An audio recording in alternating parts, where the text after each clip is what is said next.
బెండకాయని ఏరేటప్పుడు మీరు ఏం చేస్తారు చెప్పండి? చాలా ఇరుస్తారు. అది ఇరిగితే లేలేతగా ఉంది, కూరకు బాగా పని చేస్తుంది. అది ఇరగలేదనుకో అది పనికిరాదు. అందుకని బైబిల్ ఏముంటదంటే, వీరికి నలిగిన హృదయం దేవుడు అలక్ష్యం చేయడట. లేలేతగా ఉన్నటువంటిది చిన్న పిల్లల స్వభావం. ఒకవేళ కపాను ఒక మాట జారొచ్చు, మళ్ళీ వెంటనే సారీ అక్క, నేను నీ గురించి తప్పుగా మాట్లాడాను, క్షమిస్తుంది, క్షమాపణ అడిగింది, పగబట్టదు.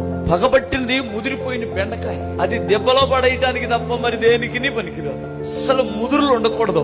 ఈ బెండకాయ ఖచ్చితంగా మన విశ్వాస జీవితానికే సాదృశ్యం. బెండకాయ పుట్టగానే ఎటు చూసింది చెప్పండి? పైకే చూసింది. పెరిగేటప్పుడు పైకే చూస్తుంది. అంటే మనము, మీరు క్రీస్తుతో కూడా లేపబడిన వారైతే పైనున్న వాటినే వెతకండి. అంటే మన చూపు పైన ఉండాలి. అందుకని ముదిరిపోయిన వాళ్ళు వాళ్ళ సీనియారిటీని బట్టి గర్వం, వారి ప్రార్థనను బట్టి గర్వం, వారికి అహంకారమైన మనసు వస్తుంది. అలా మనం ఉండకూడదు.